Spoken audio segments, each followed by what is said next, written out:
eerste dag op de universiteit. Hoi, is deze stoel vrij? Ja, hoor. Ga maar zitten. Dank je. Ik ben vandaag een beetje zenuwachtig. Ik ook. Het is mijn eerste dag hier. Ik heet Anna. Leuk je te ontmoeten. Leuk je te ontmoeten. Ik ben Alex. Welke studie doe je? Ik studeer economie. En jij? Ik studeer psychologie. Dat klinkt interessant. Ja, psychologie is heel interessant. Is dit je eerste college vandaag? Ja, mijn allereerste les op de universiteit. Voor mij ook. Ik ben blij en een beetje bang. Dat snap ik. Alles is hier nieuw. Woon je dicht bij de universiteit? Ja, niet ver. Ik loop hierheen. Dat is fijn. Ik neem de bus. De campus ziet er groot en mooi uit. Ja, maar ik ben bang dat ik verdwaal. Ik ook. Misschien kunnen we elkaar helpen. Dat klinkt als een goed idee. Weet je waar deze les over gaat? Niet echt. Ik heb alleen het rooster gelezen. Ik denk dat de docent alles gaat uitleggen. Dat hoop ik. Ik wil een goed start. Oh, de docent komt eraan. Ja, we moeten stil zijn. Succes vandaag. Jij ook succes? Te laat voor het college. Sorry, mag ik binnenkomen? Je bent te laat. Het college is al begonnen. Het spijt me dat ik te laat ben. Ik hou niet van studenten die te laat komen. Dat begrijp ik. Het is mijn fout. Normaal laat ik niemand te laat binnen. Mag ik de reden uitleggen? Dat hangt af van je reden. Ik was vandaag niet slordig. Vertel dan wat er is gebeurd. Ik help bij studentenactiviteiten op de universiteit. Wat voor activiteiten? Ik organiseer evenementen en studentenbijeenkomsten. Dat klinkt als belangrijk werk. Ja, en vandaag hield de decaan mij op. Hield de decaan je op? Ja, hij stelde mij vragen en vroeg om advies. Dus je hielp de universiteit? Ja, ik wilde niet te laat komen. Ik begrijp het. Dat is een goede reden. Dank u wel dat u naar mij luisterde. Help je vaak op deze manier? Ja, ik ben actief in het studentenleven. Dat is goed om te horen. Mag ik nu bij het college blijven? Ja, ga maar zitten. Dank u wel. Probeer de volgende keer op tijd te zijn. Dat zal ik doen. Nogmaals bedankt. Filosofie op de eerste dag. Zo, we zijn eindelijk uit dat lokaal. Ja, mijn hoofd zit helemaal vol. Aan het begin wist ik niet welk vak het was. Ik ook. Ik dacht dat het geschiedenis was. En nu, na het college, weet ik nog niets. Ja, voor en na voelt hetzelfde. Het was filosofie, toch? Ik denk het. Of misschien een puzzel. De docent praatte veel, maar ik snap het niet. Mijn hoofd draait als een wiel. Is dit normaal op de eerste dag? Nee, filosofie op dag 1 is zwaar. Heel zwaar. Ik voel me helemaal leeg. Ik voel me als een uitgeknepen citroen. Ik heb aantekeningen gemaakt, maar ik begrijp ze niet. Ik schreef woorden op, geen ideeën. Misschien zijn we er nog niet klaar voor. Studenten hebben een rustig begin nodig, geen diepe gedachten. Ja, eerst koffie, dan filosofie. Daar ben ik het helemaal mee eens. Wat is ons volgende college? Sociologie, denk ik.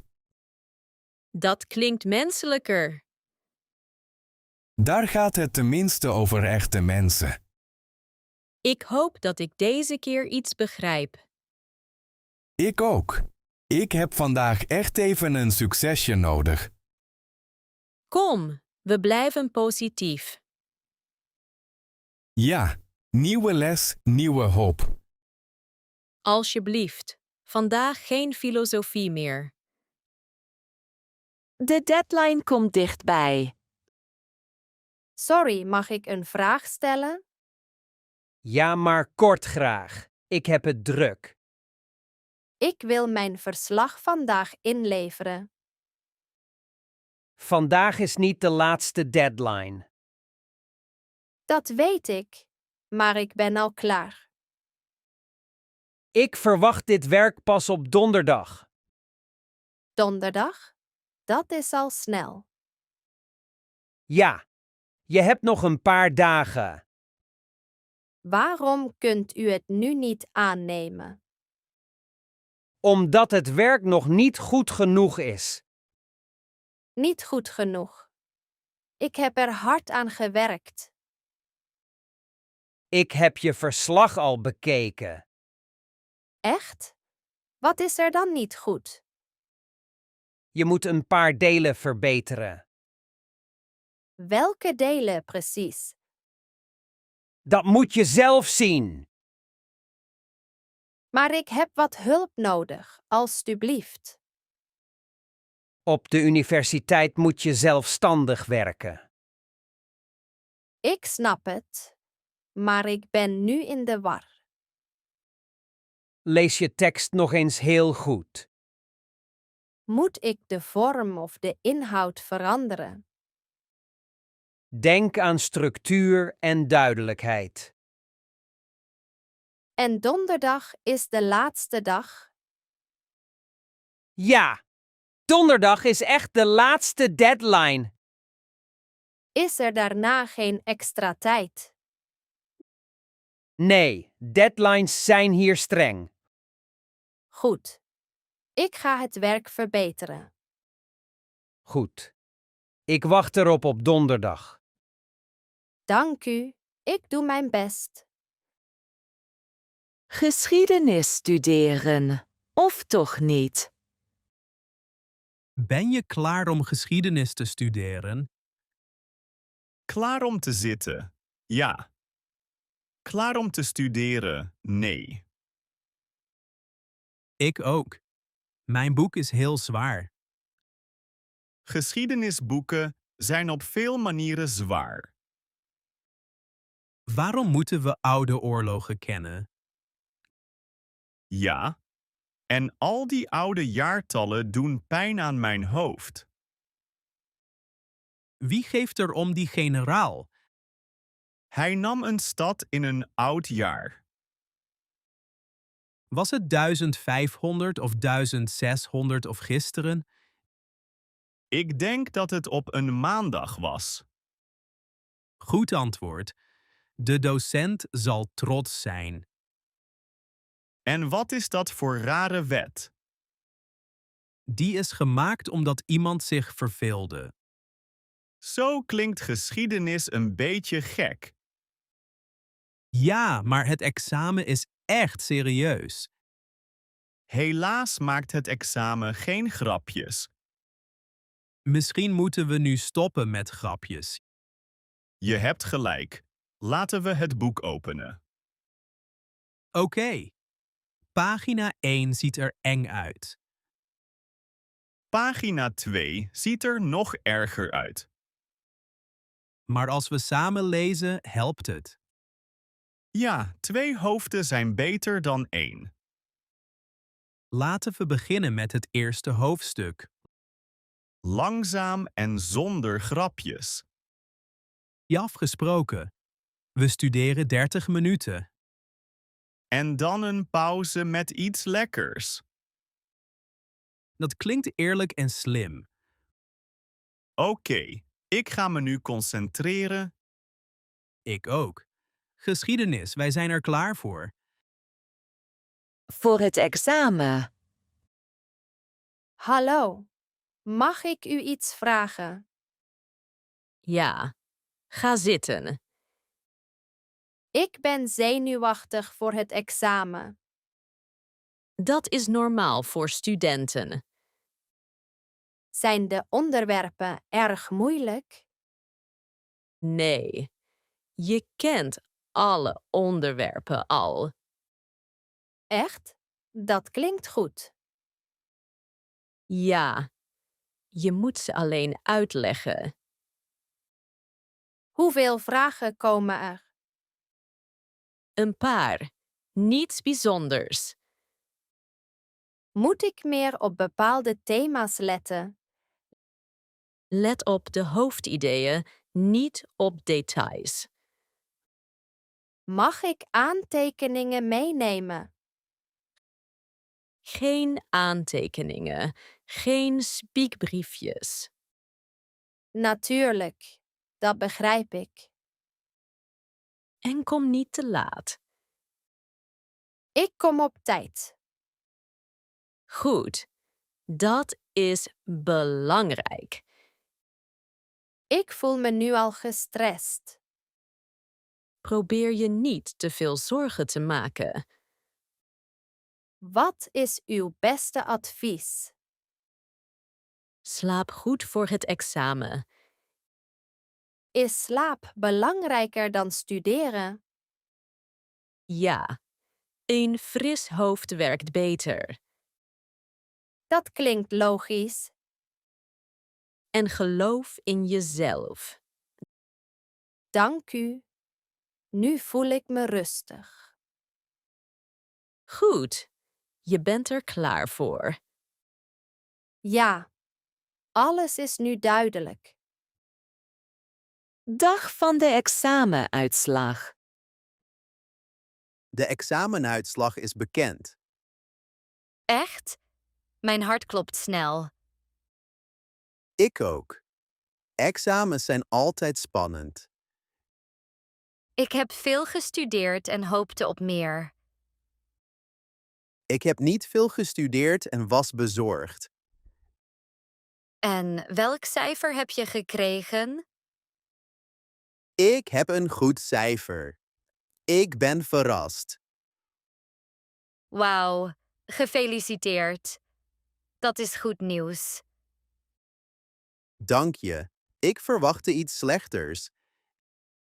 Ik ben geslaagd, maar mijn cijfer is gewoon oké. Maar oké is ook geslaagd. Ja, maar ik wilde een hoger cijfer. Het examen was lastig en lang. Dat klopt. Sommige vragen waren verwarrend. Ik heb 2 antwoorden gegokt, eerlijk gezegd. Misschien had je vandaag geluk. Misschien. Ik ga niet klagen. Ik ben blij en een beetje verdrietig tegelijk. Dat klinkt als het studentenleven. Vond je de examenvragen goed? Niet echt, maar ze waren eerlijk. Ik wil mijn resultaat beter begrijpen. Je moet het aan de professor vragen. Ja, dat ga ik doen. Dat is een goed idee. Misschien is er een kleine fout.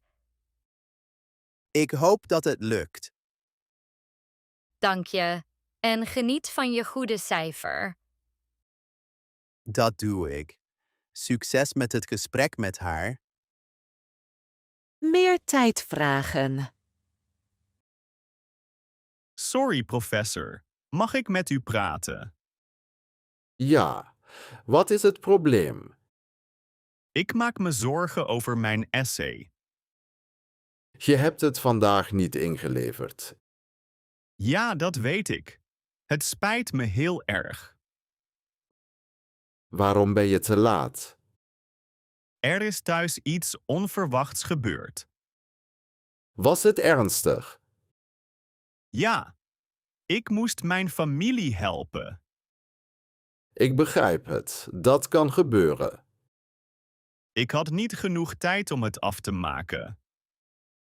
De deadline was vandaag. Dat begrijp ik. Daarom ben ik gekomen. Wat wilt u mij vragen? Mag ik het essay later inleveren? Hoeveel extra tijd heb je nodig? Ik kan het voor het examen brengen. Voor het examen is erg laat. Dat weet ik, maar ik beloof dat het klaar is. Je moet dit serieus nemen. Dat doe ik. Dit essay is belangrijk voor mij. Goed. Ik geef je een kans. Dank u wel. Kom eerst naar het examen met het essay. Ik ben er vroeg. Zonder essay geen examen. Ik begrijp de regel. Stel me niet teleur. Dat zal ik niet doen. Nogmaals bedankt. Praten over het cijfer. Hallo, mag ik even met u praten? Ja, waar wil je over praten? Ik wil iets vragen over mijn examencijfer. Goed, leg uit wat het probleem is. Ik hoopte op het hoogste cijfer. Je hebt het goed gedaan, maar niet perfect. Ik denk dat mijn antwoorden goed waren. Sommige antwoorden hadden kleine fouten. Het waren geen echte fouten, alleen details. Details zijn belangrijk bij dit vak. Maar de hoofdideeën waren goed. Ja, maar het examen vraagt volledige juistheid. Ik heb heel hard gestudeerd voor deze toets. Ik zie dat je je best hebt gedaan. Waarom krijg ik dan niet het hoogste cijfer? Het hoogste cijfer vraagt perfecte antwoorden. Zijn kleine fouten zo belangrijk? Als het er veel zijn, ja, dan tellen ze mee. Ik ben een beetje teleurgesteld. Ik begrijp hoe je je voelt.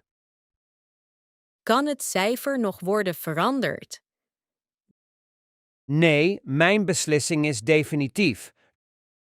Dus het cijfer blijft hetzelfde. Ja, het cijfer verandert niet. Ik begrijp het. Dank u voor de uitleg. Graag gedaan. Leer hiervan. De volgende keer ben ik zorgvuldiger. Dat is de juiste houding. Goed, fijne dag verder. Te laat met een fantasieverhaal. Sorry, mag ik binnenkomen? Je bent te laat. Ik hoop dat je een goede reden hebt.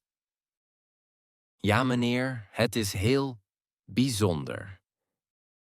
Ik ben klaar voor je verhaal. Eerst ging mijn wekker, maar ik droomde verder. Dromen zijn sterke vijanden. Daarna blokkeerde mijn kat expres de deur. Een slimme kat, zie ik. Ik ontsnapte, maar de trap was van lava. Natuurlijk. Een gevaarlijke trap. Buiten blies de wind mij 2 keer terug. De natuur wilde je hier niet hebben. Een duif keek mij streng aan. Dat is de ergste blik. Toen werd mijn bus een onderzeeër. Indrukwekkend openbaar vervoer. We gingen bijna naar de zee. Bijna is nog acceptabel. Ik sprong eruit en rende als een held. Helden zijn vaak te laat. Mijn schoen bleef achter. Schoenen hebben ook gevoelens. Eindelijk kwam ik levend bij deze deur aan. De klas is erg onder de indruk. Dus, daarom ben ik te laat. Bedankt voor deze fantasiereis. Moet ik weggaan of gaan zitten? Je verhaal was grappig genoeg. Je mag blijven. Ga zitten en kom tot rust.